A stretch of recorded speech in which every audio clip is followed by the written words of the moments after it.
নমস্কার, welcome to health insight channel. আমি doctor Sucharita Sengupta, consultant, nutritionist and certified diabetes educator.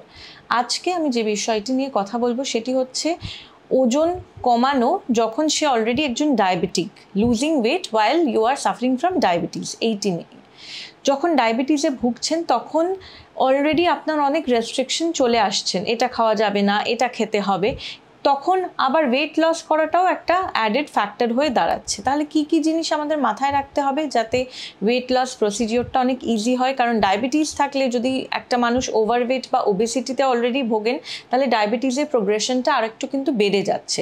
সুতরাং ওজনটাকে নিয়ন্ত্রণ করতেই হবে, মোটামুটি একটা আইডিয়াল ওয়েট জোনে রাখতেই হবে। প্রথমেই যেটা বলবো সেটা হচ্ছে লো কার্বোহাইড্রেট ডায়েট আমাদের একটা ফলো করতে হবে। আর সেই যতটুকু কার্বোহাইড্রেট খাচ্ছি চেষ্টা করব সেটা যেন কমপ্লেক্স কার্বোহাইড্রেট হয়, হোল গ্রেন হয়। নেক্সট হচ্ছে low glycemic index, glycemic load ওলা খাবারে আমরা বেশি কনসেন্ট্রেট করব। মোটামুটি লো জিআই বলতে যেগুলো হয় লেসার দ্যান 55 ভ্যালু, সেটাকে আমরা প্রেফার করব। মডারেট জিআই ওলা খাবারও খেতে পারেন, সেটা মোটামুটি 55 to 69 এরকম রেঞ্জে পড়ে। 70 অনওয়ার্ডসগুলো হচ্ছে high GI which are very risky, সেটাগুলোকে অ্যাভয়েড করলেই ভালো। তাছাড়া লো ফ্যাট, লো স্যাচুরেটেড ফ্যাটওয়ালা খাবার, বেশি নুন দেওয়া খাবার চলবে না, বেশি চিনি জাতীয় খাবারও চলবে না, হাই ফাইবার ডায়েটটা হতে হবে। ফিজিক্যাল অ্যাক্টিভিটিটা মাস্ট, রোজ 30 to 45 মিনিটস, কিন্তু যে কোনো রকম, সেটা ব্রিস্ক ওয়াক হতে পারে, কোনো ইনডোর এক্সারসাইজ হতে পারে, যা কিছু হতে পারে।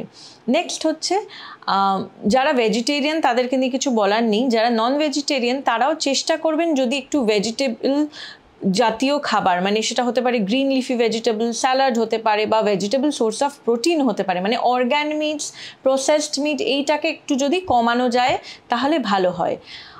যারা অফিস গোয়ার্স, টাইমটা পান না সেরকম করে কিছু রান্না করে নিয়ে যাওয়ার, ক্যান্টিনের খাবার বড্ড বেশি অয়েলি হয়, অত অপশনস থাকে না হেলদি অপশনস, সেরকম এক্সট্রিম কেসে আমি বলে থাকি অনেক সময় যে যদি মনে করেন কোনো প্রোটিন ড্রিঙ্ক খেতে পারেন, বা সেক্ষেত্রে এক্সট্রিম কেসে মিল রিপ্লেসারও হয়তো নেওয়া যেতে পারে, যেগুলো হচ্ছে লো কার্বোহাইড্রেট, নো অ্যাডেড সুগারওয়ালা মিল রিপ্লেসার। নেক্সট হচ্ছে কোনো মিল স্কিপ করা যাবে না। ডায়াবেটিসের ক্ষেত্রে ইনসুলিন প্রোডাকশনটা একটা ব্যাপার, সুতরাং এভরি 3 to 4 আওয়ার্স আপনাকে কিছু না কিছু খেতে হবে। 3টে মেজর মিল আর স্মল স্ন্যাক এগুলো থাকতে হবে।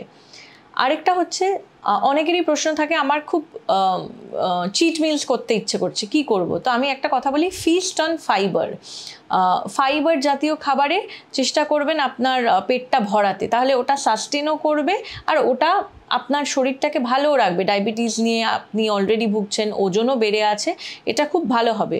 সুতরাং আপনার প্লেটটাকে যদি সাজানো যায়, একটা পোর্শন থাকছে কার্বোহাইড্রেট, যেটা কমপ্লেক্স কার্বোহাইড্রেট, লো কার্বোহাইড্রেট ওলা খাবার, লো জিআই কন্টেন্টওয়ালা।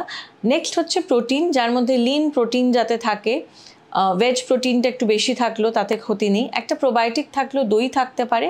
আরেকটা যেটা থাকবে সেটা হচ্ছে নন স্টার্চি ভেজিটেবল, কোনো স্টার্চি ভেজিটেবল যাতে ডায়েটে না থাকে বা রেস্ট্রিক্টেড অ্যামাউন্টে থাকে, সেটা আমাদেরকে দেখতে হবে। এখানে যে প্রোবায়োটিকটা বললাম, দইটাও চেষ্টা করবেন যদি লো ফ্যাট ডেয়ারির হয় তাহলে সব থেকে বেশি ভালো হয়।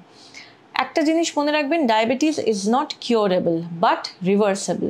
সুতরাং আমরা যদি এই গাইডলাইন্স, এই জিনিসগুলো মেনে চলি তাহলে আমার মনে হয় ডায়াবেটিস রিভার্সালটা খুব ইজি হবে। নমস্কার।